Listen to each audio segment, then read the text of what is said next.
It's a big city, a hard city, a dirty city, a city full of streets. And on those streets, crime. And the only people who can stop that crime are the people who wear a shiny badge. A badge that says, PD!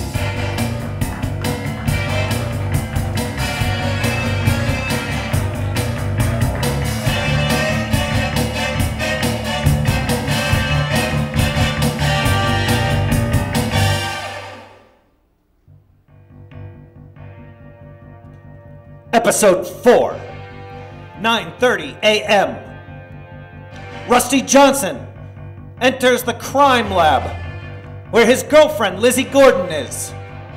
Rusty's upset with her. He traded his Studebaker because he thought she was in harm, and it turns out she wasn't.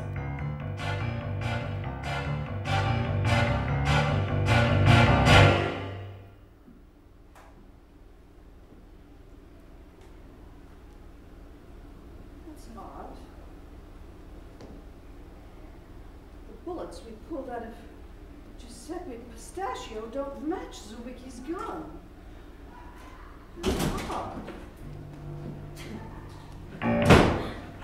Oh, Rusty, I've just made a big discovery. All right. Enough of this small talk. I traded my Studebaker for your life. Your Studebaker? But you love that car. That's right. I do love that car. Or did. So if you love the car and traded for my life, that must mean that you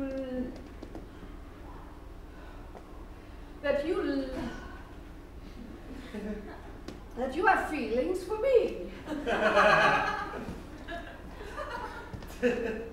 I used to have feelings for you, Lizzy. But, they're all gone. Oh, no. Your nasal cavities are gone from all the bone fragments. That's right. Listen, I can make it up to you. I have an old Dodge Dart. You have it. You think a Dodge Dart is the way to my heart?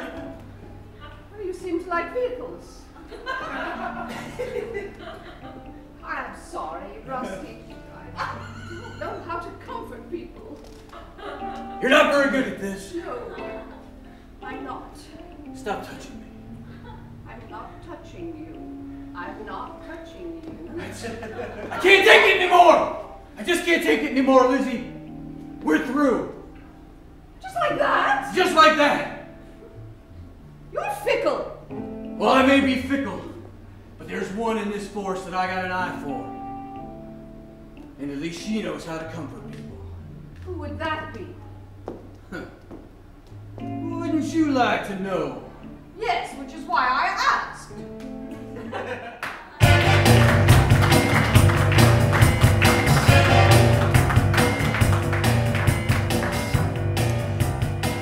"9:45 a.m. Lieutenant Finkel heads over to St. Ignatius to visit the new hero of the squadron, Roy Zewicki.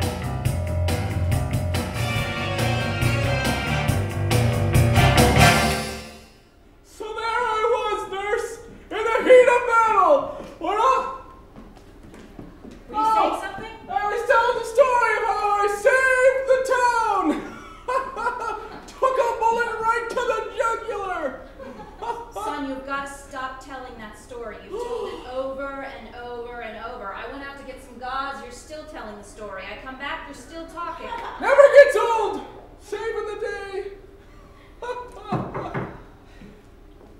Hello there! Finkel! Is there a hero in this Jeremy Finkel! Oh! There certainly is. Check it out. Yeah, right in the neck. That has to hurt. Well, it did, which is why I fainted, and they brought me here, but all patched up now, ready to come back to the force. Guess what the precinct got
10:05 a.m. Speaking of dirty cops, Fortinbras Caruso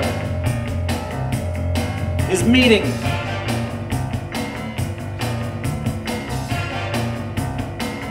with the Pistachio family to help set up Roy.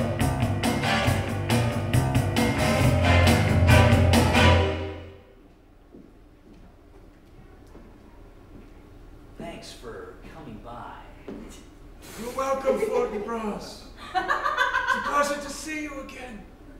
It's good to see you too, Don Pistachio. And Donna Pistachio. see you too.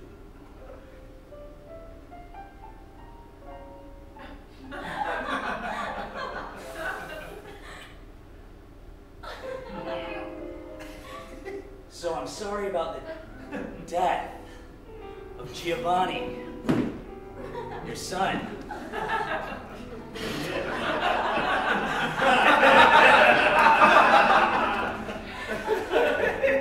Thank you, Fortinbras. Giovanni Giuseppe Pistachio was a brave boy. But he died serving his family well, as you no doubt know. I was there. I saw the whole thing. The only regret I have is that I couldn't save him. We all do our best in life, Fortinbras. And the best of us is all that we can offer. It's very forgiving of you, Don. But I hope you won't be so forgiving to the man who shot your son. Every day, from the moment I heard he was gone, all that's flashed through my eyes is one day seeing his killer face to face and dispensing cold, hard justice. Fortinbras, give an old man some mercy and tell me that you know something of the culprit. Well, I know the culprit. And I'll give you the peace of not having to have that happen a third time where you dream of seeing his face in the 2 days since he died. It's Zewicki, Officer Zewicki. He's the one that shot your precious boy. He's the one that needs to get the buckwheat. Curse you, Zewicki! Curse you! 1,000 curses upon him and all of his family, his children, and his children's children, and his ancestors, wherever they may be. His days are numbered. Fortinbras, you have done this family a great service. And know that Roy Zewicki, wherever he may be, is from this day forward doomed.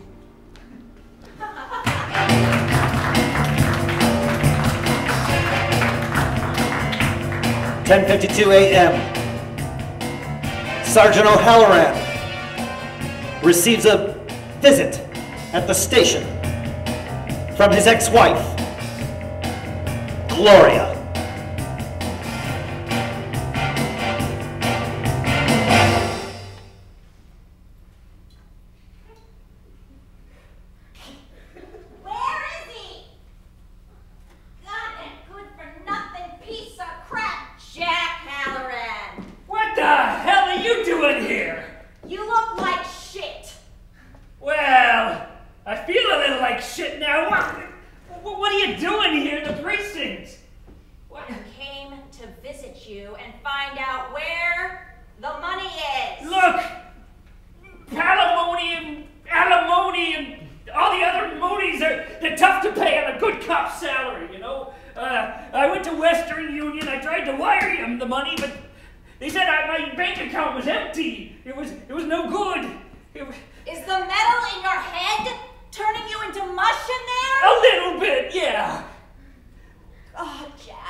I'm hearing rumors that they're going to shut you down. What? That they don't want you around here, that you're no good anymore, that you can't even drive a car. Is this true? Yeah. You know, I tried. You fire 5 squad cars, you crash them into things, they take your key privileges away. God. Oh. You're gonna have to ride a Vespa next. I can't even ride one of those. It's a balance thing. Oh, I wish I could say it was good to see you again. I really do, but you're just one piece of woe on a big pile of woe that ran down a woe hill on a woe avalanche. Yeah, whoa. Your whole life is woe. You're so damn Irish. What? How dare you besmirch my people? Oh, well, there's a proud Irish tradition in South Little Valley. Sure, we'll talk a little like pirates, but so what? Don't start quoting Frank McCourt to me. Shut up! What are you gonna do? Well, I need money to live on. You'll get your money. How am I gonna get your money? I don't know. Why don't you just take my other ball? You'll get your money somehow. Have that lawyer from the TV call me and I don't even know anymore. What lawyer? What TV? I don't know. I get confused sometimes. Oh, Last week I thought I was patrolling Landview. From One Life to Live. It's a good show. God, have some more whiskey, you drunk.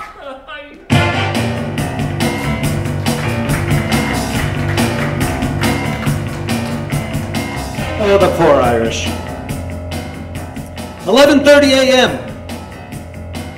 Captain Ann Beard is meeting with the Commissioner, Sam Jarvis, when at a very inappropriate time, the starlet Ambrosia Berberet enters with the filed adoption papers.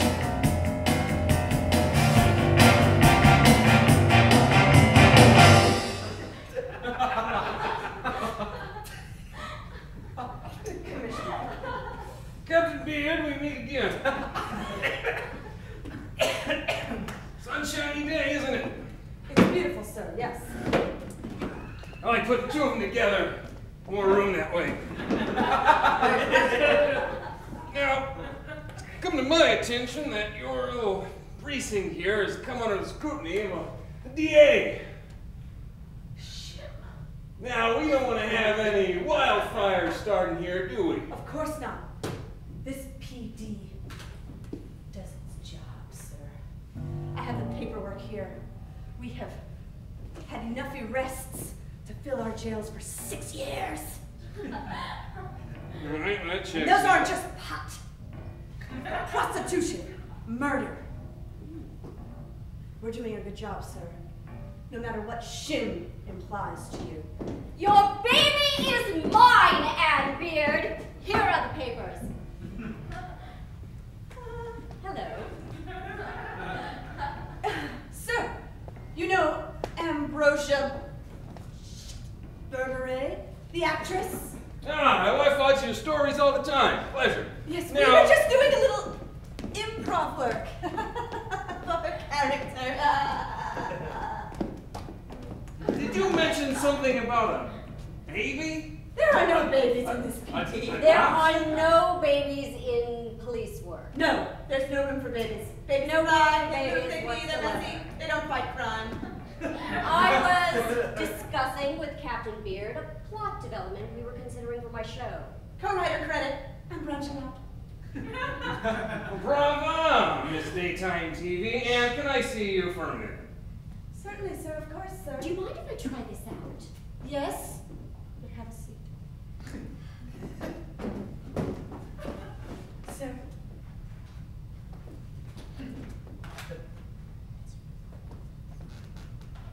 You're pregnant? Yep. My wife had our junior. She had that same glow in her eye. That same look of fear, yet excitement. I know that look. I was on vice. I should have done a better job at hiding my glow. Listen, Commissioner. No one needs to know about this. She can get pregnant secretly and surreptitiously, and then when the baby's born, I'll take it and no one will know. This is not a soap opera. Sit down and know your place. Excuse me? I'm a star. My place is in the center. My place is getting all the attention. Your eyes. Smoke and mirrors! It's your place. I don't think this baby should live with smoke and mirrors, but with flesh and blood. Blue blood. Police officers' blood. Blood infused with donuts and crime. Really?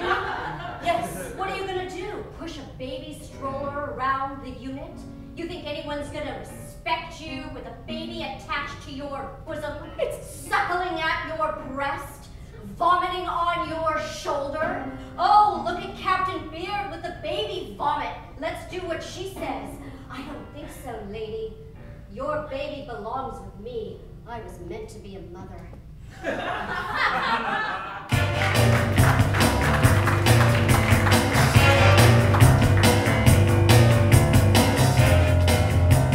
(1 p.m.) Sergeant Finkel, Lieutenant Finkel, calls in Fortinbras Caruso. He wants to follow up on this allegation of dirty cop.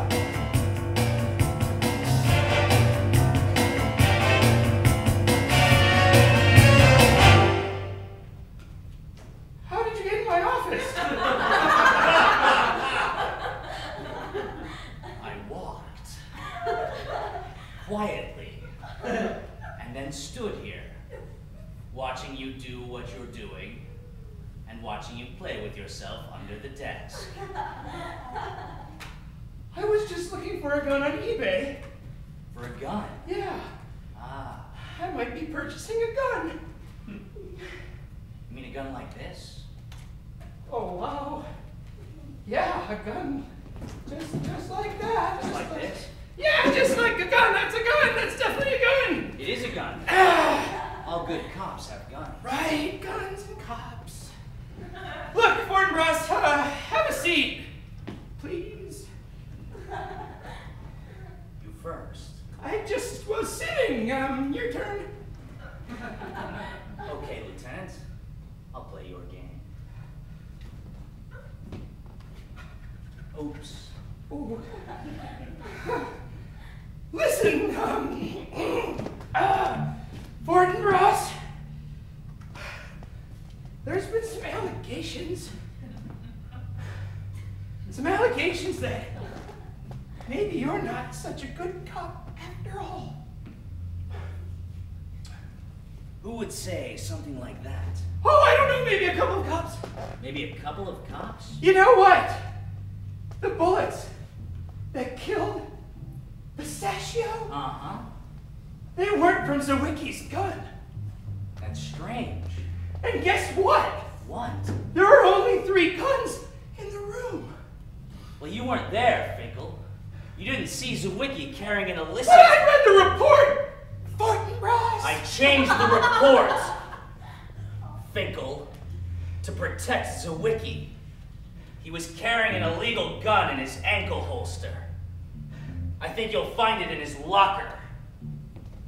Finkel. An illegal gun? An illegal gun. No! No! But a good cop doesn't let another bad cop go down, even if he is a bad cop when you're a good cop. So... Have I confused you, Finkel? Yes! But what I need to know is, are you saying that Zewicki is the bad I'm saying cop? Zewicki shot him with an illicit gun. A gun like this. Here, hold this gun. Just give me your hand, Finkel. Just hold it. See, this is what a cop feels like. And when a cop has 2 guns, he feels twice the cop. This is so cold and strange. Does it feel right? Does it? Yeah. Yeah, it does. I'll take that back. What?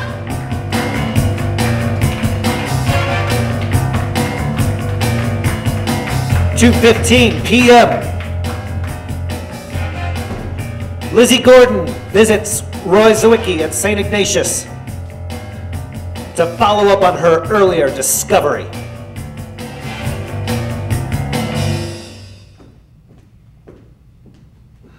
Can I leave yet? No. boring being cooped up in this hospital. No, you don't have to show me. I can just follow his annoying voice. Oh. Friend of yours?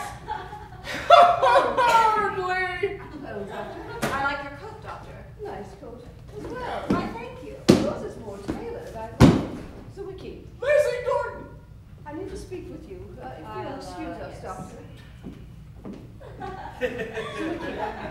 Listen, you need to get out of here as soon as possible.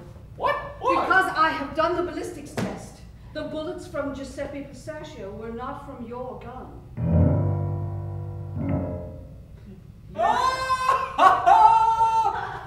Lizzy Gordon always pulling the pranks. Not gonna fall for it this time. Okay, maybe you lost too much blood, but your gun did not kill him. It is not your fault. But That's good news, Roy. Wait a second! You're right. I didn't even shoot my gun. You see? It was jamming. And then in a hail of flurriness, then I just started hearing gunshots and I assumed my gun went off. It wasn't yours. But it didn't go off. No, it was from a Magnum. A Magnum? Yes. Well then who killed Giuseppe? Who's the hero, Lizzy? Who's the hero? They gave me flowers. They gave me flowers. I can't give them back. No, you should keep the flowers. For once I'm getting respect as a police officer. Those flowers are mine. I'm keeping them. I'm keeping them. I'm keeping them. Listen, it wasn't Pistachio's own gun who killed him. There was only one other person in the room. Fortinbras Caruso. Yes. We have to find a way to make sure he goes down for this, Roy. Here's what you can do, Lizzy. What? You're a doctor. Yes. Talk to the other doctors. What? Tell them to let me out of this hospital. And then I can go and still save the day and be a hero and deserve these. I'm wearing a white coat and we're in a hospital. Yes. Everyone will think I work here. So just escort Come me out. with me. Yes, doctor.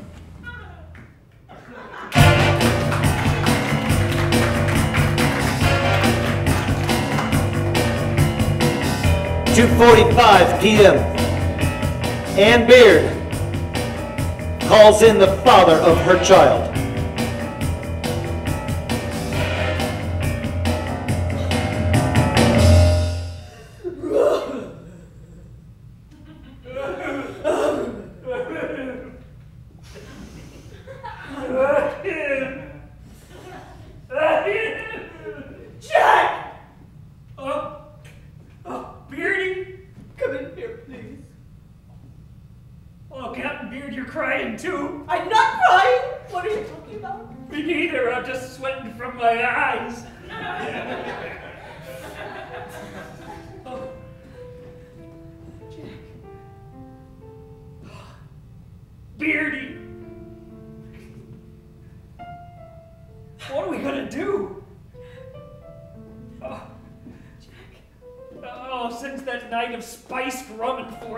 It seems like life's just gone topsy-turvy. You're telling me they want to take it.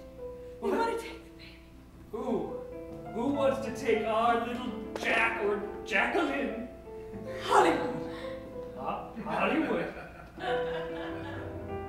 I don't quite follow. Ambrosia Berberet. The actress?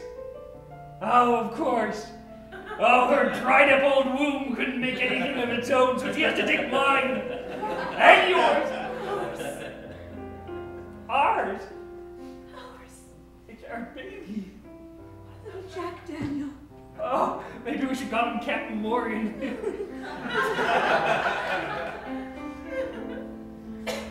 No, we can't. What are we doing? We're not married. We're not allowed to be together. Oh, and I'm so poor, I can't even, well, I wouldn't offer you a dowry. It goes the other way, and it's all feudal anyway. But, we're not that old, Jack. I make a good living. If it weren't for all the rules in the employee handbook about fornicating, we could be all right, but not with God. We're not married, and there's no such thing as a retroactive damn liberals.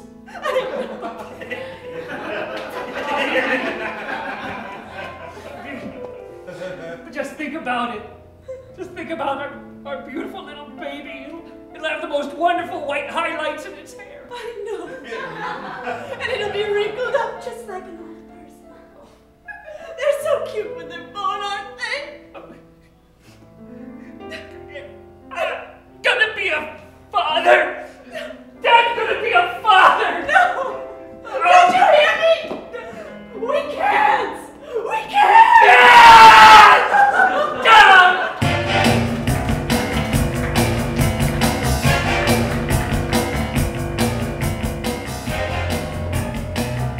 326. Ambrosia Berberet is on a ride-along with Rusty Johnson.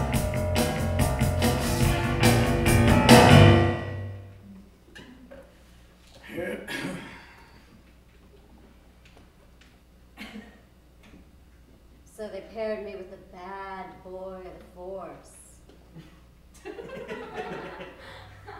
So they paired me with that old actress from the 40s.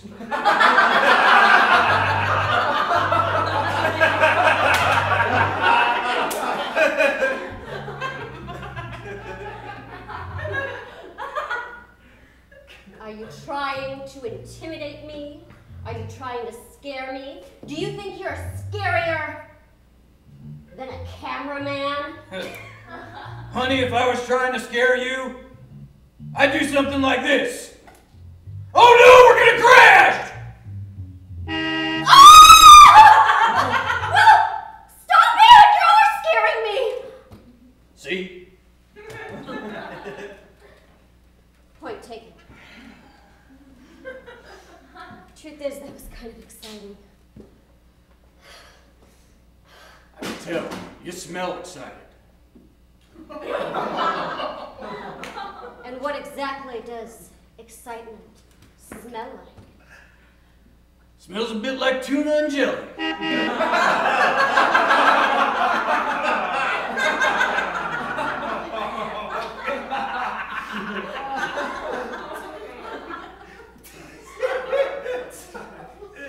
I can't even pretend that you have charm. Well, honey, I may not have charm, but I'm sure you to hear and can't make a sentence. Not even one.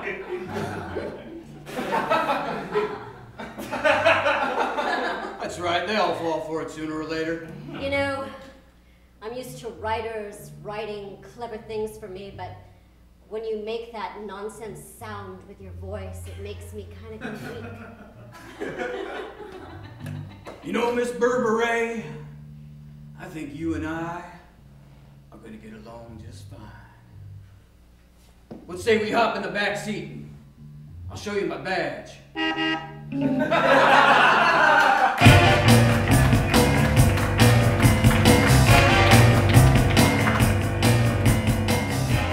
(4:15 p.m.) Lizzy Gordon arrives back at the station, but Roy Zewicki is not with her. She runs into Lieutenant Finkel.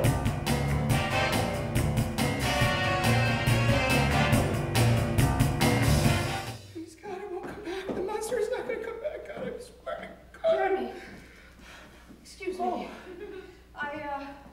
I had some news, and Zewicki was with me, but got sidetracked at 7-Eleven getting a Slurpee. Pardon me, I was just doing my afternoon prayers. Oh, I'm sorry. I forget about you religious people and your praying to deities that don't exist. I apologize, but listen, I have big news. I have very big news. Oh. The bullets from Pistachio were not Zewicki's. They were Caruso's. I thought so. I knew it. But here's more news for you. What? I talked to Fortinbras, and he said that Zewicki had an ankle gun, and that was the real gun that he used. I know. Now let's think about this, Jeremy. Right. Who would you believe? Nice little, meek little Roy Zewicki. I know, he's or so slick, charming. evil, sunglass-wearing Caruso. but not on our force for a long time. Right. He's a new guy that we don't trust. Fortinbras. Now, how can we make sure that he doesn't do any more harm? Now, we're happy that the gangster's dead, but we don't want him killing anyone else. Well, we could do something really bad to him. Yes. You're the man to do it.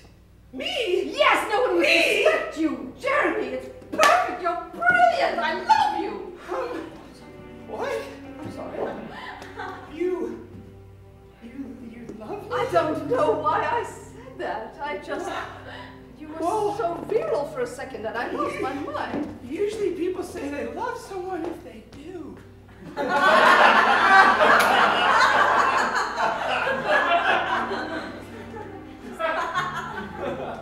That's what's so confusing. I've never said it before.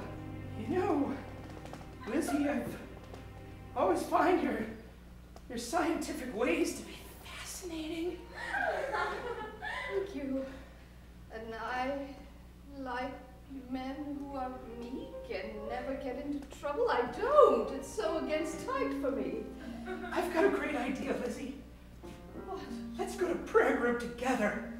What? Prayer group. Prayer group? Say yes, you won't regret it. All right, I'll go. God bless.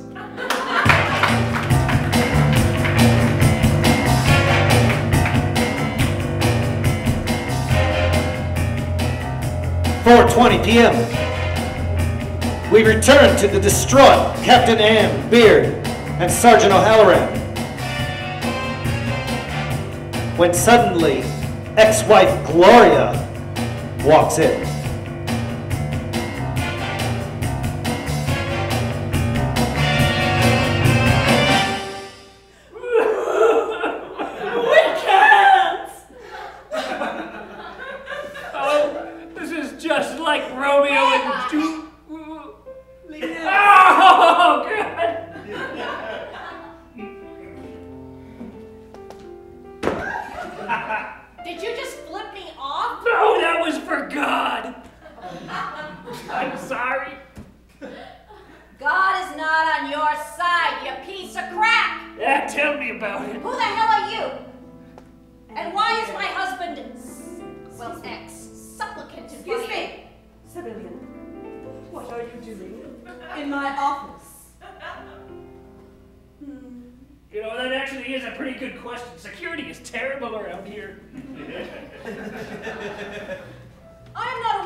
.35 p.m.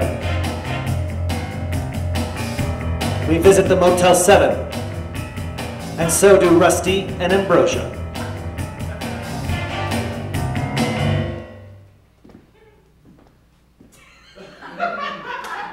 Nice place you brought me to. It was close. Well? I didn't want anyone to recognize me.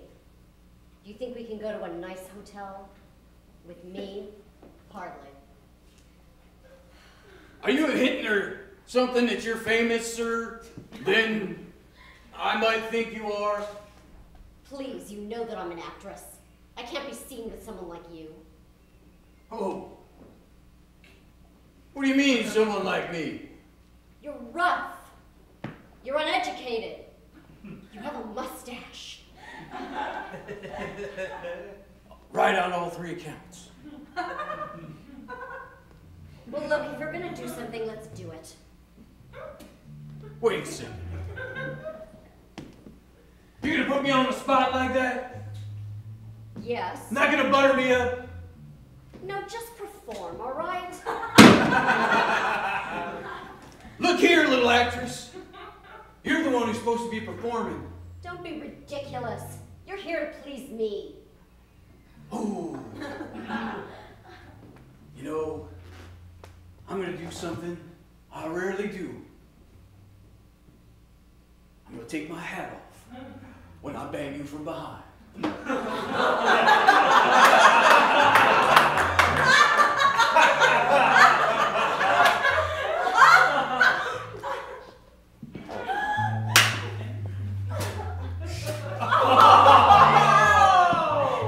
Open up wide, baby, here it comes!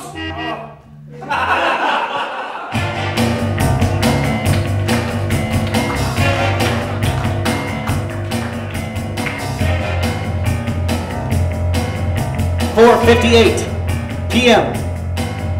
Outside the police station, Roy Zewicki is lost when he runs into Fortinbras Caruso and the Don.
Sorry, Roy. Fortinbras, what have you done? You shouldn't have gone and told him that I was a dirty cop. I don't even know how you knew. You're so stupid. Oh! You know what, Roy? I'll take those. Seriously, I'll take them or I'll sleep. Thank you. And you know what I'll do with these? I'll leave them at your graveside. Go ahead, Don. Wait! Let me just say one thing. I suppose I will grant the dying man some last requests. You have 10 seconds. Spit it out. No! Nice try. Go ahead, shoot him. No, wait. And then drop the gun. Because the gun doesn't have your fingerprints on it or mine. You're under arrest! It has Jeremy Finkel's.